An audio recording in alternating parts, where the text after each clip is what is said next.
Good morning, everybody. It is with great pride that I've been asked to introduce Governor Bush this morning.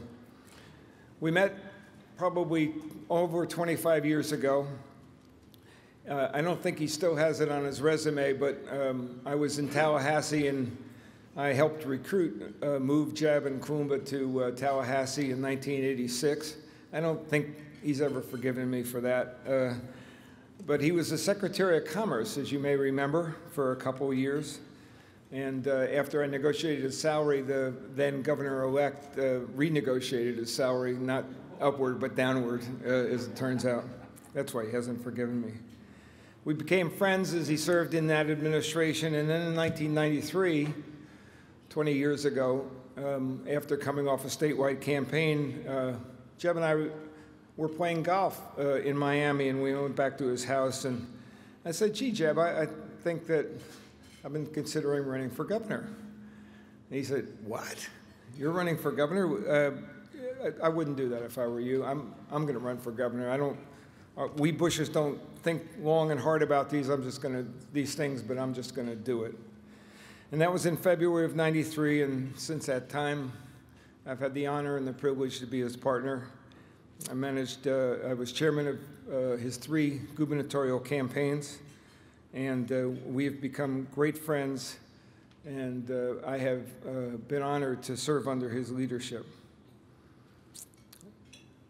He was a principled governor and a principled politician, and he used every bit of his political power to work for kids who had no other advocates, and for parents, most of whom didn't vote for him. He was all in on education and used every bit of his office and power to achieve what seemed so simple then, but is obviously much more complex. The numbers speak for themselves in terms of what we've been able to achieve. Persistence, courage, principle, strategic thinking.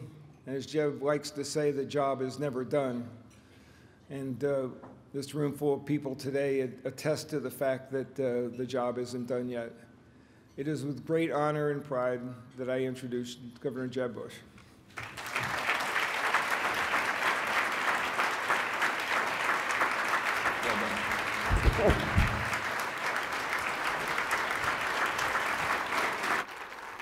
Thank you, guys. Thanks. Thank you. Thank you, Phil, for that overly generous introduction. Thank you all for coming. Patricia and I and a couple other people 5 years ago, about 2 months prior to this, 5 years ago, were fretting that we were worried that in Orlando, in the first summit, that anybody would show up. And quite a few people less showed up 5 years ago than today. And we're so delighted that you're here, but more importantly, we're delighted that you're involved in something that I think is a cause bigger than ourselves, which is the restoration of American greatness by assuring that the next generation has the power of knowledge. We all, in our different kinds of way, are involved in this, and I know it gets frustrating because this is a big fight. This is not a happy place if you want to be advocating big things, and I know it gets frustrating. And hopefully this summit provides a place where you can feel comforted that you're not alone, that there are a whole lot of other people that share this belief that this is important. In fact, 900 people from 45 states are here. I'd like to recognize Governor Perdue of North Carolina and Governor LePage of Maine. Governors are really important, I think. I don't know. I used to be one. I thought they were important then. So out of all the really important people, I just wanted to pay tribute to the 2 current governors. I think Governor Engler from Michigan, who's now the head of the Business Roundtable, is going to be here or is here now. Michael Gove, who's the Secretary of Education in Great Britain, is here, and we're delighted that he last night shared some of his feelings about education reform and how we have so much in common. The challenges, these are global challenges. Every country is facing them, and he shared a perspective that was really interesting. I want to thank the speakers that will be speaking to us over the next 2 days. Secretary Duncan, who I think has done a spectacular job as Secretary of Education here in Washington. Condi Rice and Joel Klein, a very dynamic duo, will be sharing their views about the importance of education reform as it relates to foreign policy. John Podesta will be speaking tomorrow, and Mitch Daniels, who I think is probably the greatest sitting governor in the United States, no disrespect to the other governors in the room, in terms of education policy and moving the needle. We're going to award him with the first annual Education Excellence Award, and I think he's well deserving of it as he moves on to Purdue University. So we thank you for being here. I don't know about you, but I get moved a lot by books. Smart people, I'm not that smart, so I try to steal ideas from people. There's no trademark on these things, the best I can tell. I've never gotten sued for it. I encourage you all to do it too. Past is prologue. We were at the National Archives building last night. It's etched on the side of the building. And history has a way of repeating itself, so learning from history I think is important. And I just read a book written by Charles Murray, a great social scientist, that I read it about 6 months ago, and it still disturbs me each time I think about it, because it describes in some ways this great challenge that we face as a nation. It really describes the change in our society away from a upwardly mobile, socially mobile country that has shared purpose and shared identities to a country that is changing not for the better. In fact, what Murray does is he takes through all sorts of data points, mostly from the census, but all sorts of other data points. He describes Belmont, Massachusetts in 1960 and compares it to Fishtown, which is a blue-collar community inside of urban Philadelphia. And he takes out all the minority elements, the data points in these numbers, and basically looks at white America in 1960 in upper middle class Belmont, Massachusetts, and compares it to working class, middle class Philadelphia, and then sees what happens over the last 50 years. And what happens is tragic for our country. Belmont, 50 years later, has done pretty good. Income levels in real terms are slightly up. Outcomes as it relates to high school graduations and college graduations are extraordinarily good. Crime rates were low and they actually got lower. Families are intact. Church participation, civic participation, all of the indicators that one would suggest, traditionally at least in our country, are the indicators of a healthy kind of community. Belmont's doing quite well. Fishtown, on the other hand, which was the gaps between Fishtown in 1960 and Belmont were narrow. Incomes weren't that different. But Fishtown has seen incomes drop dramatically in real terms. College participation rates for the first time, and this is a trend in our own country, across the country, college graduation rates are actually lower 50 years later than they were in 1960. High school graduation rates are lower. Crime rates have gone up. Family life has been decimated.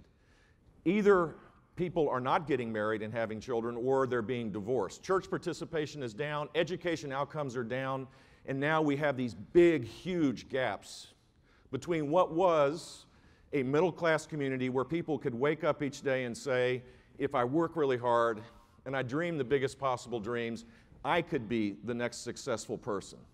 And in the pursuit of that success, they create more opportunities for more people. That is the definition, this idyllic notion of who we are as a nation. It's going away. It's leaving us. So the first thing I would say is, I think it's important for us to realize, and the arguments, Murray's point is that this is a cultural phenomena. Others could make the case that this is an economic phenomena. I don't really think it's as important what the cause is.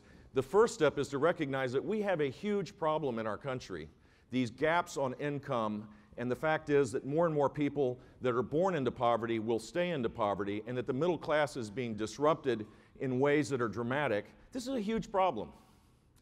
And we'll let others have the debate about why it is. It may be a combination of many things. But I think we can all share the belief that there is one path that we know for certain that could change this course.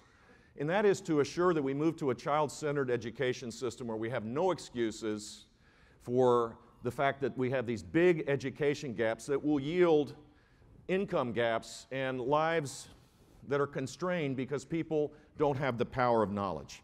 In fact, in America today, one of the most socially mobile countries in the world, a generation ago, 43% of people born into poverty will stay into poverty. 4% of people born into poverty will make it to the top quintile of income in our country. Where is the outrage? Where's the shame of this? This is not the America that we love. This is a dramatically changed America. So my first point would be that we ought to shake the complacency off of us. All of us have a role to play, I think, to shake the complacency that exists, to challenge the orthodoxies of the time, to assure that we reverse this before it's too late. In America today, a third of our kids, in spite of, I know this will sound strange to many people that don't follow this carefully, but you all, particularly those in the legislature, know this. We spend more per student than any country in the world. And a third of our kids graduate from high school, prepared to be either career ready or college ready. A third get a piece of paper that says, I've graduated from high school, and that may give them some source of pride. But if they try to get a job, they're going to have to take remedial work, do remedial work to be able to be qualified for an entry-level job. And if they want to go to higher education, they're going to have to take remedial math and English. A third. We have great community colleges that deal with this, where a majority of their students are taking high school work over again because we didn't get it right at all. And a third drop out. In the world that we're moving towards, those numbers are unacceptable. So what's the solution? What do we do, and how do we do it? The good news is that in the states that are represented here today, a lot of great work is being done. And it's being done in a comprehensive way. I would suggest to you that high standards, I'm not kidding standards, the same for everybody is the first step. Secondly, that we need robust accountability where there's a different consequence when you have success and improvement or excellence compared to mediocrity and failure. Third, that we need to have a teacher evaluation system that is based on teachers being professionals, not part of some collective trade union bargaining process. Third, that we need robust school choice because at least my anecdotal evidence is that 13,000 monopolies don't change unless there are options. Unless you put pressure on these systems, it will always be insular and focused on the adults. And then we need to embrace technology. And the most important thing that we do for our society in the most technological age that has ever existed, there's huge opposition to embracing technology in a way that could transform how our education system works. All of you know how hard it is to implement an agenda that is based on these 5 points, because all of you, in some form or another, are trying to do this at the state level. It's 3 steps forward, 2 steps back.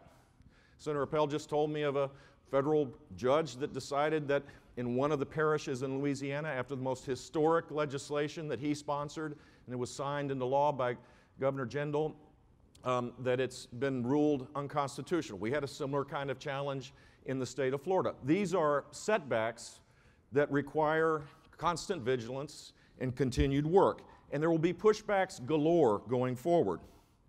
But if we stay true to these 5 principles, 5 ideas, and we're faithful in our implementation, we can reverse this trend and shake the complacency that exists in our country.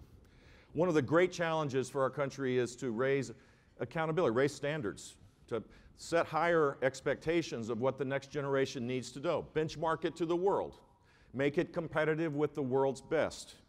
Michael Gove talked about how Great Britain has done that successfully. The United States needs to transform its system of expectations in the same way. Common Core state standards is the right step in that direction. 46, I think, states have embraced this idea of fewer, higher expectations that require critical thinking skills that are benchmarked to the best in the world. Common Core will also bring out, unfortunately, for those that are complacent, that are living in la-la land, will bring a painful reality check to many moms and dads and to business leaders and to people that love their own communities and love their schools, which is that all children are not above average. I know that'll be a shock to a whole lot of people. But the simple fact is that all children aren't above average. Even the kids that we think are above average aren't above average when we benchmark them to like-kind students in other parts of the world. I don't know if you all have followed what's happened in Kentucky. Kentucky is the first state to adopt Common Core standards back in February 2010, and now is the first state to base its assessments on these new standards. Most states will have these ready to go by 2014. And I'd like to congratulate the State Board of Education and Governor Beshear for getting Kentucky students off to a head start in this great 21st century challenge of higher expectations. But as anticipated, the test results came in, and the kids in Kentucky suddenly seemed to get a lot dumber all of a sudden. 66% of Kentucky's elementary students scored proficient or higher on the state's old reading assessment in 2010 and 2011. That dropped to 48% when the Common Core standards were implemented and the new assessment tools were used. Math scores took a huge hit as well, with a percent of students earning proficient scores plunging from 73% to 40%. Kentucky is an early warning indicator for the rest of the nation as other states implement Common Core. So we'll have a challenge. The challenge will be, should we just ignore the fact that our children aren't truly college and/or career ready? Should we accept the fact that we're moving to second-class status? Or will we have the courage to stay the course, to faithfully implement higher standards, to assess them accurately, and recognize the fact that too many of our children are lagging behind? The initial reaction will be, and it's already started, I know in Florida it's begun and other places as well, kill the messenger. Blame it on the test. Blame it on somebody. Blame it on the former governor. There's all sorts of people that you can blame this stuff on, but the simple fact is, if we're going to restore American greatness, which we all want, whether we're liberals or conservatives, we have to start with higher expectations for the next generation. The states that retreat on rigor will be shortchanging their children and putting them at a competitive disadvantage, not only with kids from other states, but also with kids from other nations. If we've learned one lesson from reform, it is this: we continually underestimate children. Setting high standards and demanding results drive student academic gains. Far from getting dumber, the students in Kentucky are on their way to getting smarter. It will take some adjustment, but our kids will rise to the challenge of these new standards if we give them the opportunity and tools to do it. Corporations that depend on students being college and/or career ready when they graduate from high school need to be part of this. And there's a growing number of corporations that are doing just that. More than 100 Roman Catholic dioceses from Los Angeles to Orlando are adopting these standards as well, along with a growing list of other private schools, because they recognize the quality of Common Core and the need to stay competitive. These are, by the way, just for the record, these are standards that are developed by the states that have come together in our great federalist tradition around this idea that our standards were too low, and 46 states have embraced this idea. This is not top-down driven kind of stuff. I would be the last person to support standards conceived and created by the federal government, irrespective of who the president is or who the Secretary of Education is. So when people tell you that that's the case, it's not true. This has been a long-term effort that is important for us, I think, to create a reality check. And the initiative is voluntary. It does not dictate curriculum or teaching strategies. The federal government jumped into the state's bandwagon, not the other way around. And this is something that I think is important for us to stay the course. High expectations is only one step, though, in what we need to do, and many states are focused on other elements of a comprehensive strategy. Accountability, to me, is so important. It seems to me that lessons learned in life ought to be applied to education. We reward the things we want more of. We especially reward excellence. We're not as happy when there's mediocrity, and we create strategies to turn mediocrity into improvement. And when there's failure, we should have no tolerance for it. That is the simple, basic accountability system that should be applied in every school district in this country. 10 states have started this journey. in what seems to be a simple thing, but ask them how complicated and difficult it can be when you bring ultimate transparency by grading schools A, B, C, D, and F. 100% not on inputs, but on outcomes, on learning gains and how students do the proficiencies. It's a game changer. It aligns everybody's interests towards what we want more of, which is rising student achievement. It rewards excellence. And when people are in, their kids are in D schools or F schools, ask Janet in Oklahoma, or ask Bobby Jindal, John White in Louisiana, or in Indiana.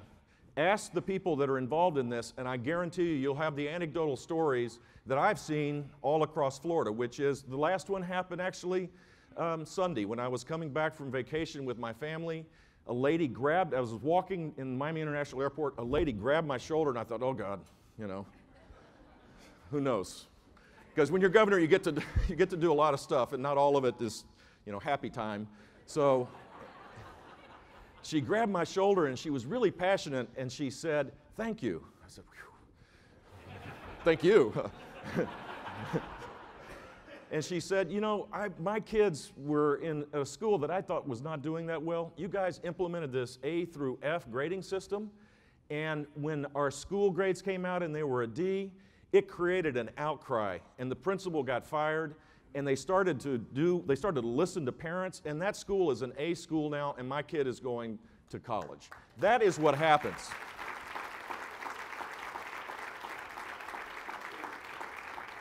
Robust accountability doesn't just end with grading schools. It also recognizes that parents need to have power. And I'm really excited about the parent trigger movement across this country, where parents that have no power and have been cast aside for way too long now have been given the power to say, if my school is not working, I want to say on how to change it. This is one of those great places where the center, left, right coalitions of this world need to work together. And that's exactly what's happening.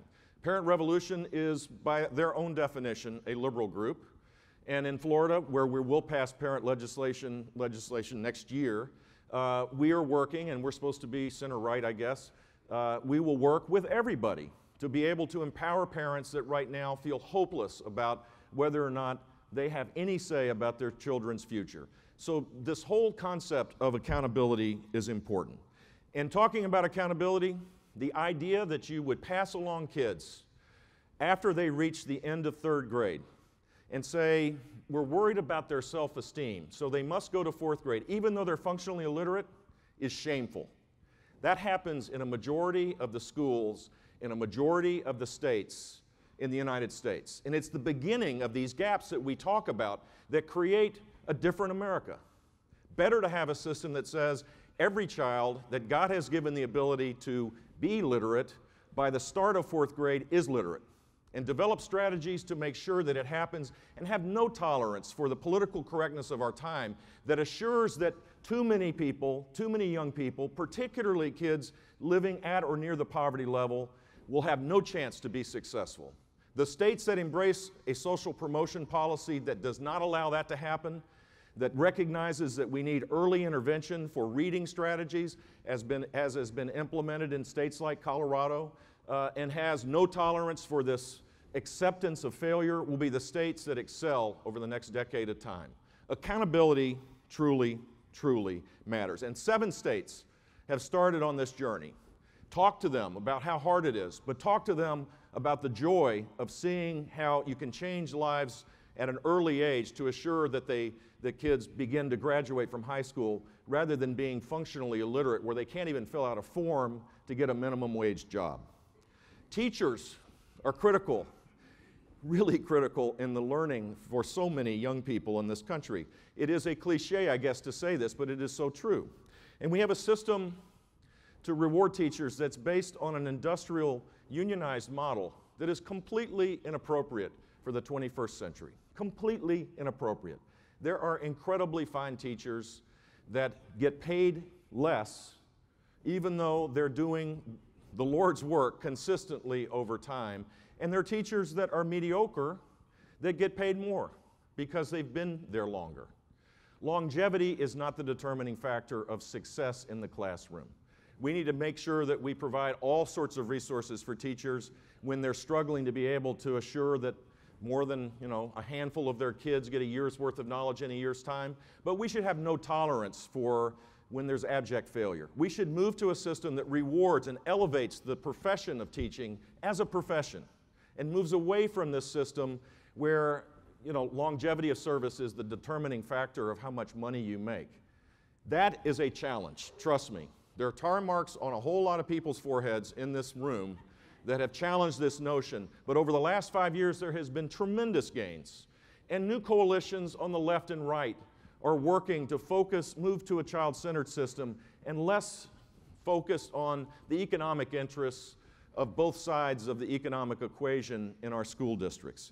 23 states are requiring annual evaluation for all teachers. 43 states have begun the process of requiring evaluation for new teachers. About 6 months ago, and I don't want anybody in Michigan to get mad at me, but six months ago I read a report by a think tank that showed that in either East Lansing or the Lansing School District, something like 775 teachers were evaluated. 774 teachers got a passing evaluation.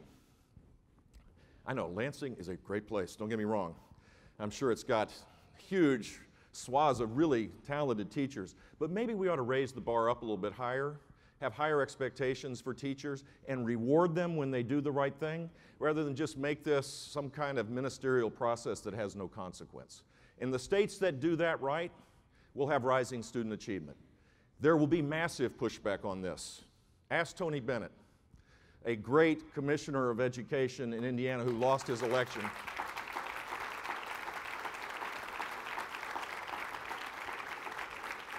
Doing what's right is not necessarily politically rewarded all the time. That's not why we do this.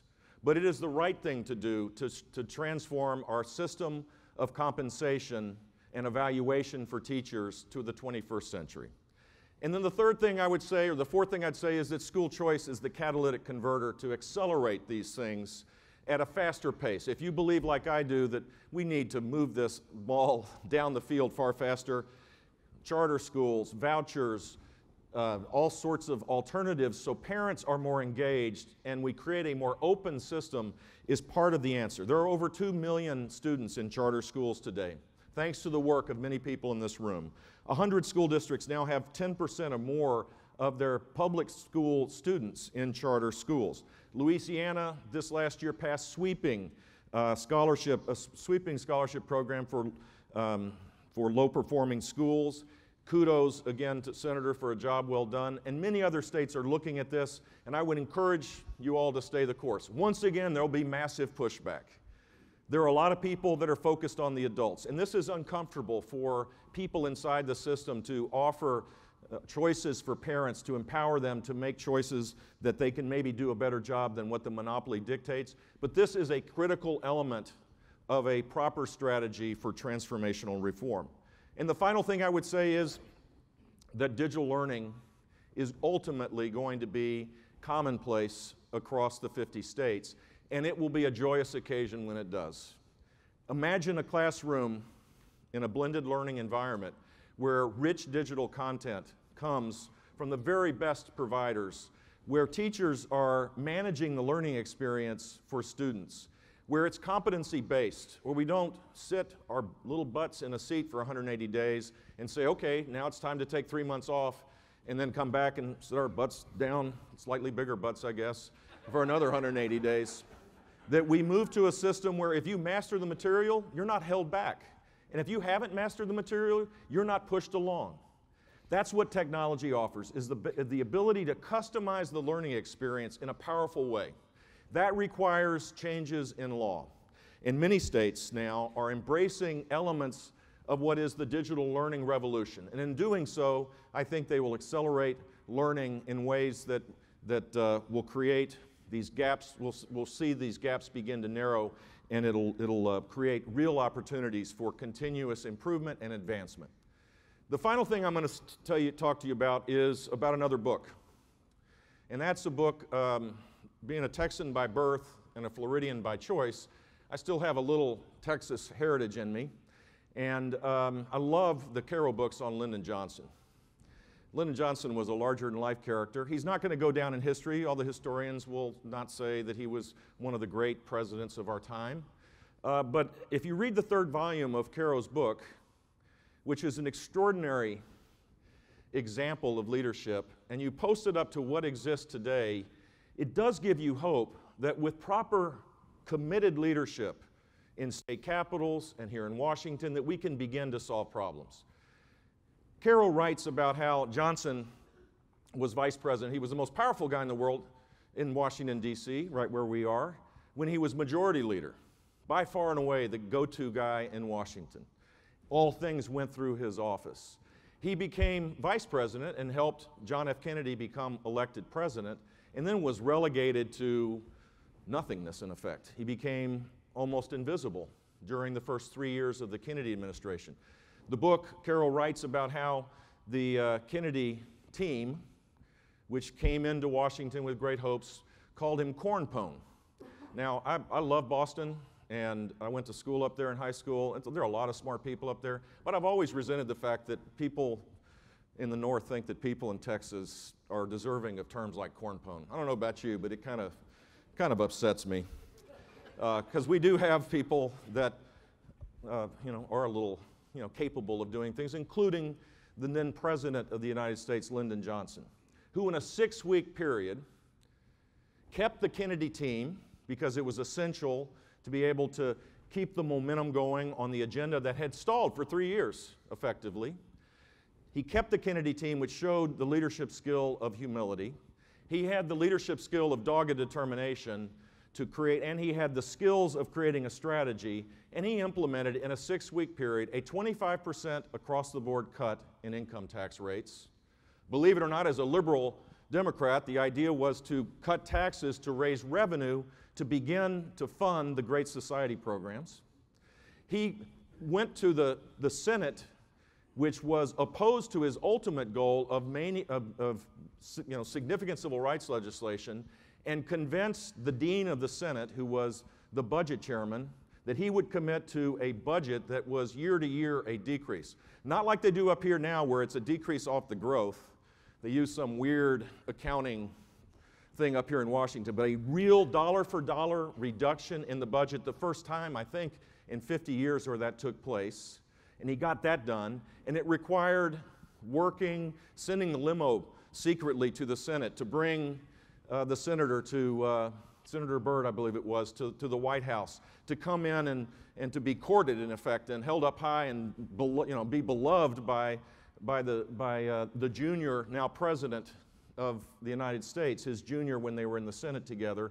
And then he got the most significant civil rights legislation passed in American history, all in 6 weeks, all because of leadership, all because he did not let go.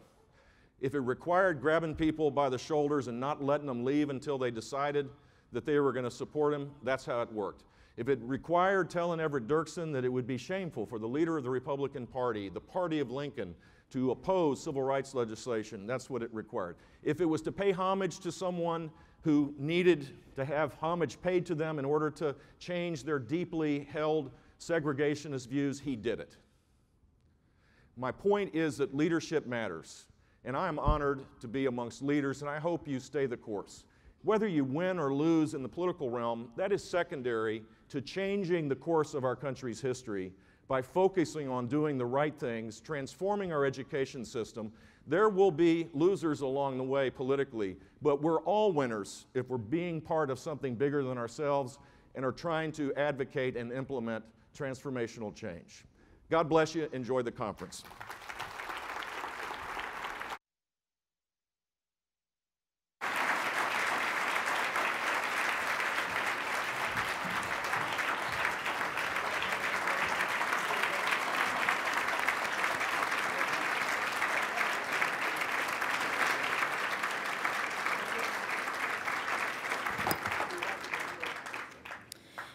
Thank you, Governor Bush. I've known Governor Bush for more than a decade now, and I have to tell you, it's truly an honor and a privilege to get to work with him each and every day. I want to thank all of you for coming to the 5th Annual Excellence in Action Summit. Every year we gather policy makers and policy shapers, those who influence the policy makers, who care about education reform, and we're so thankful to have you here. I have to take a moment to thank our visionary sponsors. These are the national philanthropic leaders in education reform, and they support the work of the Foundation for Excellence in Education all throughout the year. And it's because of their dedicated support that more children have access to a high-quality, customized education. Fonda said I didn't have to name you all, so I'm not going to name you, but I thank you very, very much. I'd also like to thank you. Our summit event sponsors. These are the folks that pay for this conference where we're able to gather all these wonderful policymakers together, including the Bradley Foundation, the Kaiser Family Foundation, McGraw-Hill, the Challenge Foundation, Intel, Schusterman Family Foundation, the Dick and Betsy DeVos Family Foundation, K-12, and Scholastic. Please help me thank our event sponsors for making this event possible. So a couple of logistical things for you. When you checked in this morning, you should have received a coffee cup for the EdFly blog. We hope that you will drink your coffee in the morning out of that mug and then go check out the EdFly Reform News.